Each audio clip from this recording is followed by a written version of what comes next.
What if I told you that one of the most common human behaviors is something almost everyone does, even the people who claim they never do it? Not stealing, not cheating, not breaking the law, but something much smaller, much quieter, and far more common: lying.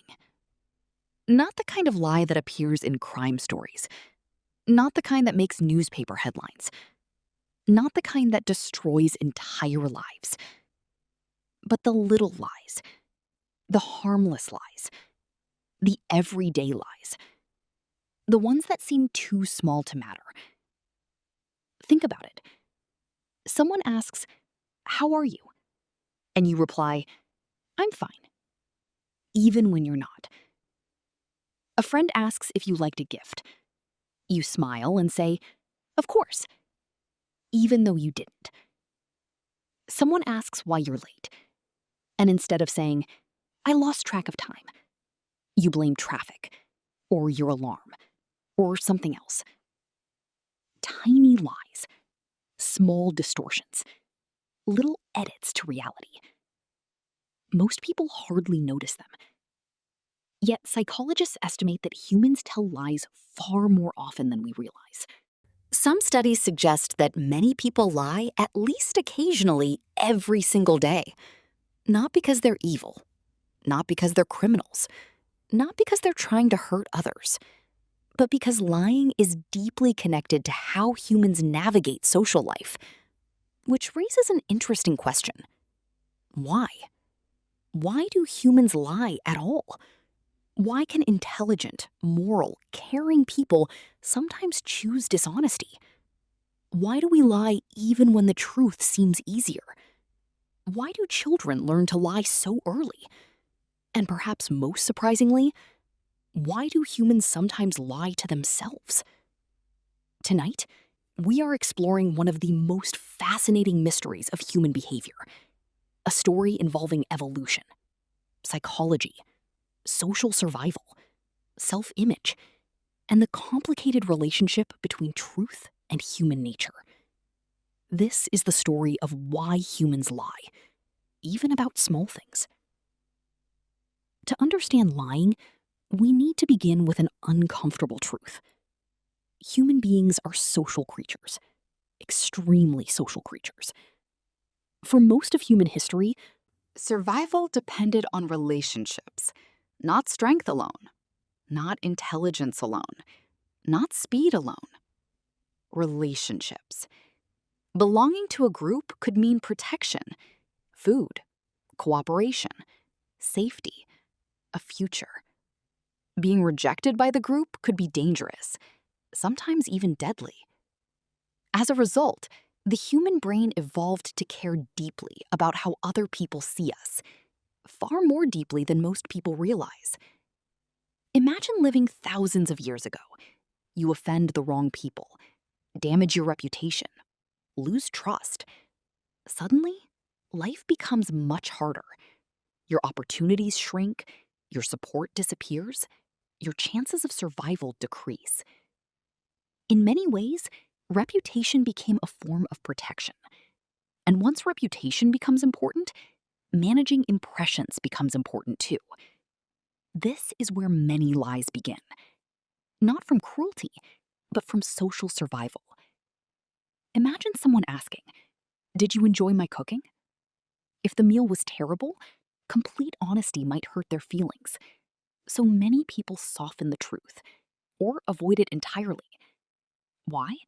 Because preserving the relationship feels more important than perfect accuracy. Psychologists sometimes call these prosocial lies, lies intended to protect social harmony.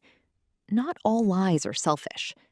Some are motivated by kindness, or at least by what we believe is kindness. Of course, not every lie is so innocent. Many lies serve another purpose: self-protection. Imagine making a mistake at work, a small mistake, nothing catastrophic. Yet, when someone asks what happened, you feel a sudden temptation to explain, to justify. to minimize, to shift blame. Why? Because humans dislike threats to their self-image. We all carry an internal story about who we are: competent, responsible, intelligent, reliable, good. When reality challenges that story, discomfort appears. Psychologists call this cognitive dissonance, the tension that arises when our actions conflict with our beliefs about ourselves. And sometimes, lying becomes a shortcut, a way to reduce that discomfort. Instead of admitting, "I made a mistake," a person may unconsciously create a more comfortable explanation. Not always because they intend to deceive, but because their mind is protecting their identity. This reveals something fascinating. Many lies are not primarily about fooling other people. They're about protecting ourselves, protecting our ego, protecting our reputation, protecting our sense of who we are. Now let's talk about children, because children provide some of the most interesting clues about lying. Many parents are shocked the first time they catch a child lying, but psychologists often view it differently. Surprisingly, learning to lie can be a sign of cognitive development. Why? Because successful lying requires several advanced mental abilities. The child must understand reality, understand what another person knows, imagine an alternative version of reality, and communicate that alternative convincingly.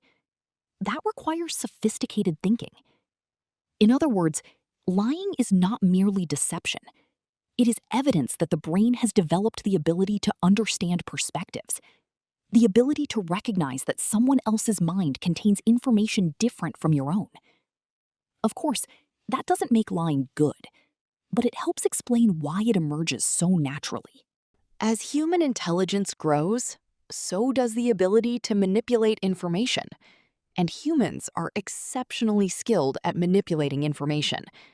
Perhaps because information itself has always been valuable. Now, consider another question. Why are some lies so small? Why lie about insignificant things? Why exaggerate a story? Why pretend to have seen a movie you never watched? Why claim you're busy when you simply don't want to go? The answer often involves social image. Human beings constantly manage impressions, whether consciously or unconsciously. We want to appear knowledgeable, capable, interesting, confident, successful, normal, accepted. Sometimes a small lie feels easier than risking embarrassment. Imagine sitting in a group conversation. Everyone discusses a famous book. You've never read it. Instead of admitting that, you nod, maybe even contribute a vague comment. Why? Because humans fear social exclusion. Even tiny moments of embarrassment can feel surprisingly painful. The brain often treats social discomfort as a genuine threat, and so, small lies emerge. Not because the stakes are high, but because the emotional discomfort feels significant. There is another fascinating reason humans lie: the future. Many lies are actually attempts to control future outcomes. Imagine applying for a job, going on a first date, meeting new people, making a business deal. In each situation, people often present an idealized version of themselves.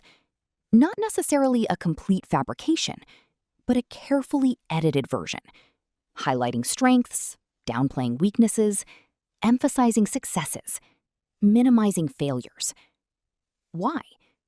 Because humans understand that information influences decisions, and decisions influence opportunities. In many ways, lying can be viewed as an attempt to shape reality, to influence how events unfold, to gain advantages, to avoid consequences, to improve outcomes. But perhaps the most dangerous lies are not the lies we tell others. They are the lies we tell ourselves. Think about it.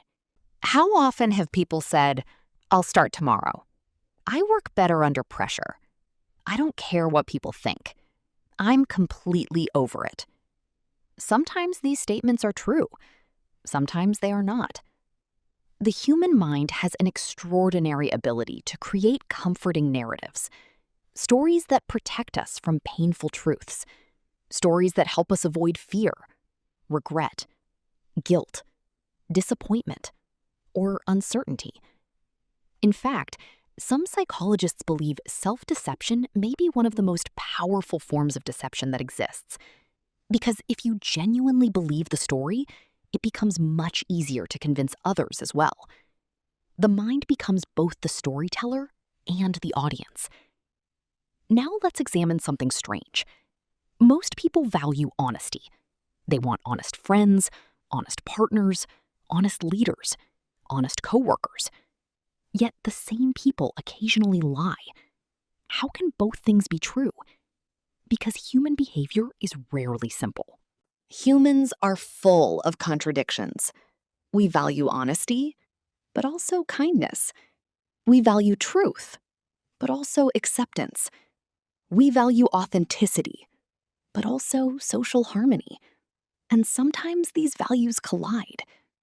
Imagine a friend asking, "Do I look okay?"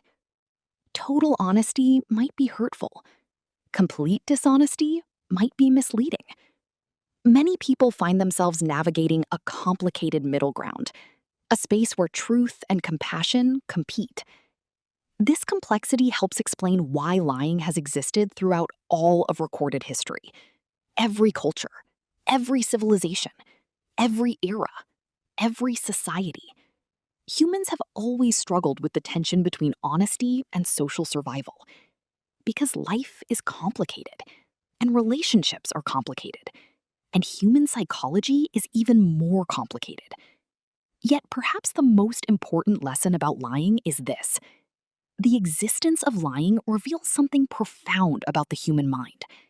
Lies require imagination, prediction, social awareness, perspective taking, planning, and communication.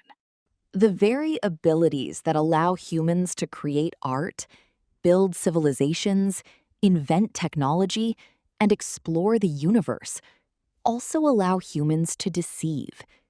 In other words, lying is not separate from intelligence. It is partly a consequence of intelligence.